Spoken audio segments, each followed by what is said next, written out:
အမေလူတိုင်းဟာရွှေတွေငွေတွေကိုပဲတန်ဖိုးရှိတဲ့အရာတွေလို့မှတ်ယူနေကြတော့တကယ်တမ်းတန်ဖိုးကြီးမှတဲ့အမေမေတ္တာတရားတွေကိုတော့တန်ဖိုးထားရကောင်မှမသိကြတော့ဘူးအမေဆိုတာရွှေနဲ့လည်းရှင်လို့မရသလိုငွေနဲ့လည်းတိုင်းထွာလို့မရပါဘူး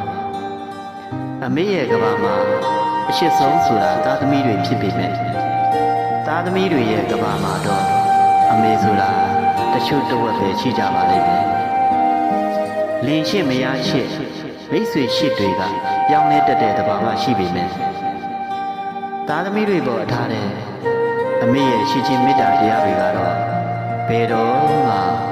ပြောင်းလဲမသွားပါဘူးအစားတို့မရတဲ့အမေရဲ့မေတ္တာတရားအမေရဲ့ကရုဏာတရားတွေကိုသားသမီးတိုင်းတန်ဖိုးထားတတ်ကြရင်သိကောင်းပါပဲဗျာ